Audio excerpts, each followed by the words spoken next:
Laras Faizati. Mungkin Anda pernah dengar namanya.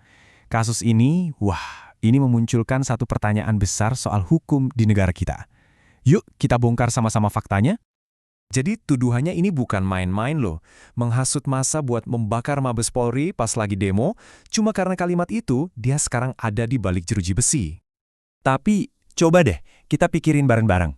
Apa iya, cuma ngomong doang, tanpa ada satupun kantor polisi yang beneran kebakar, itu cukup buat ngepenjarain orang? Nah, ini yang mau kita bedah. Apa kata hukum yang sebenarnya, bukan cuma opini. Oke, biar jelas, kita bakal bedah kasus ini lewat 6 poin utama. Pertama, apa sih bedanya ucapan sama kejahatan nyata? Terus kita lihat kunci hukumnya di putusan MK. Ketiga, ada benteng konstitusi apa yang melindungi Laras? Keempat, kita jawab keraguan-keraguan yang sering muncul di publik. Kelima, kita bahas soal penahanannya. Ini soal prosedur atau keadilan. Dan terakhir, yang paling penting, kenapa kasus ini bukan cuma soal Laras, tapi soal kita semua. Oke, kita mulai dari poin pertama. Ucapan versus kejahatan nyata. Jadi Laras Faizati ini dijerat pakai pasal 160 KUHP, Kitab Undang-Undang Hukum Pidana, soal penghasutan. Dan ini penting, dia dijerat murni karena kata-kata yang dia lontarkan waktu lagi demonstrasi. Nah, disinilah letak masalah utamanya. Coba lihat, ada jurang yang dalam banget di sini. Tuduhannya, penghasutan untuk membakar. Faktanya di lapangan? Nol. Nggak ada satupun kantor polisi yang bahkan berasap. Jelas kan? Ada sesuatu yang nggak nyambung di sini. Nah, ini dia kuncinya. Titik terangnya ada di sini. Ada satu putusan Mahkamah Konstitusi yang benar-benar deh mengubah total cara kita memandang pasal penghasutan ini. Jadi gini perubahannya. Ini penting banget.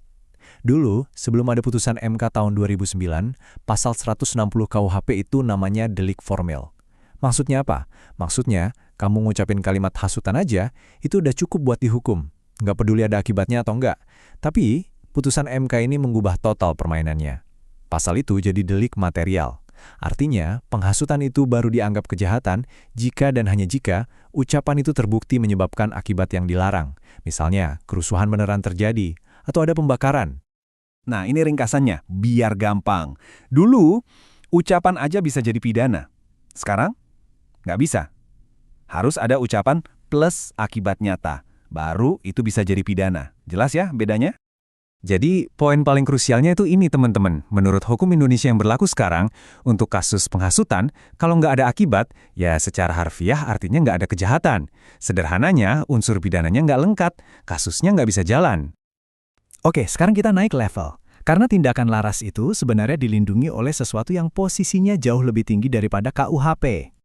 Jadi, di Indonesia itu kan ada hierarki hukum ya, yang paling tinggi puncaknya itu UUD 1945.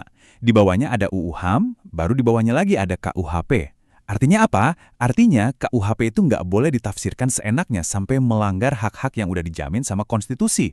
Konstitusi itu bosnya. Dan ini dia jaminannya, langsung dari hukum tertinggi di negara kita. Pasal 28E ayat 3 UUD 1945. Jelas banget di situ, setiap orang berhak mengeluarkan pendapat. Jadi haknya Laras buat ngomong di tengah-tengah unjuk rasa itu bukan hak biasa. Itu hak fundamental yang dilindungi langsung oleh konstitusi. Oke, sekarang kita coba bahas argumen-argumen yang sering banget nih kita dengar di masyarakat. Kedengarannya sih masuk akal ya, tapi kalau kita bedah dari sisi hukum, sebenarnya agak meleset. Argumen pertama yang paling sering keluar, tapi kan kritik itu harus membangun. Nah, jawabannya begini, membangun atau sopan itu standar etika, bukan standar hukum. Hukum pidana itu hitam di atas putih.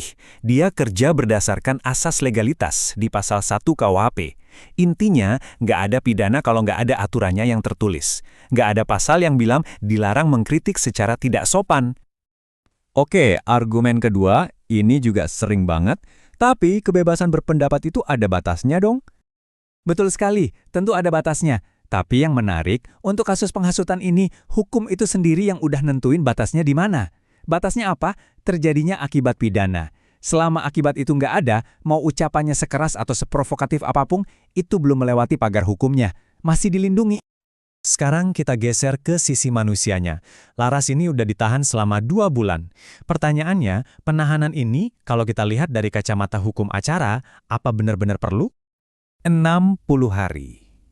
Ini bukan sekedar angka di atas kertas ya, ini adalah konsekuensi nyata yang dijalani Laras. 2 bulan di dalam tahanan sementara, prosesnya masih berjalan.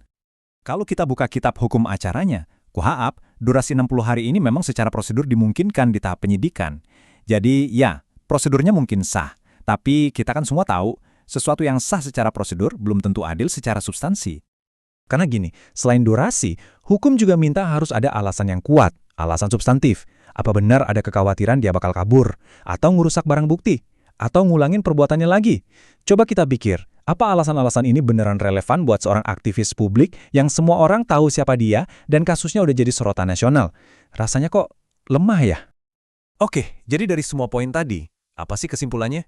Mari kita tarik benang merahnya. Karena ini penting, ini bukan cuma soal nasib satu orang bernama Laras. Pada akhirnya, membela Laras itu bukan sekedar membela satu individu. Ini soal membela hak kita semua.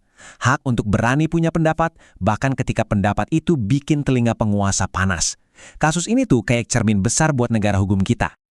Dan ini meninggalkan kita dengan satu pertanyaan penting untuk kita renungkan bersama.